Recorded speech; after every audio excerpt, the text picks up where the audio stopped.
Unit vector क्या हो गया?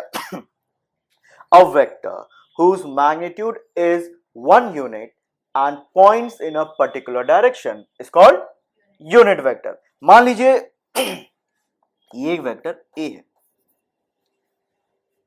ठीक ना? तो ये किसी डायरेक्शन में होगा, है ना? ये किसी डायरेक्शन में होगा। चलिए इसको ग्राफिकली भी बनाते हैं। ये हमारा वेक्टर A है। तो यूनिट वेक्टर क्या हो गया? एक ऐसा वेक्टर जिसका मैग्नीट्यूड कितना है? 1 यूनिट, मतलब 1, जिसका मैग्नीट्यूड क्या होगा?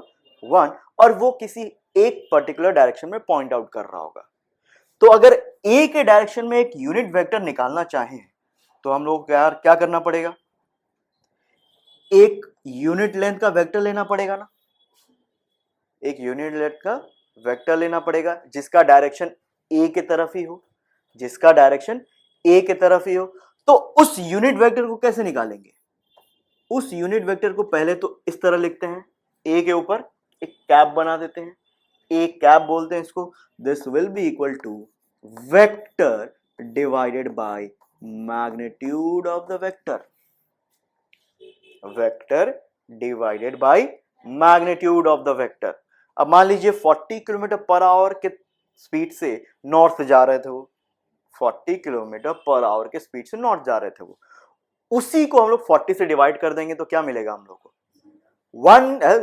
1 किलोमीटर पर आवर के स्पीड से नॉर्थ जा रहे हैं, तो हम लोग के पास डायरेक्शन मिल रहा है ना, और यूनिट का मैग्नीट्यूड क्या हो गया? 1। तो ये हो गया यूनिट वेक्टर। वैसे ही ये एक वेक्टर है A, अगर उसको उसी के मैग्नीट्यूड से डिवाइड कर देंगे तो क्या मिलेगा हम लोग को? Unit vector. तो ये होता है यूनिट वेक्टर का फॉर्मूला। ठीक, ध्यान रखिएगा आप लोग। और ये भी ध्यान रखिएगा यूनिट वेक्टर का मैग्नीट्यूड क्या होता है? यूनिट वेक्टर का मैग्नीट्यूड क्या होता है?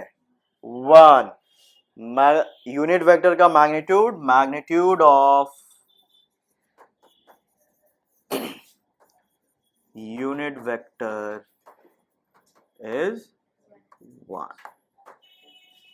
ठीक ना? तो ये छोटा सा एरो दिख रहा है ना, इसका लेंथ 1 यूनिट होगा और इसको रिप्रेजेंट ऐसे करेंगे हम लोग।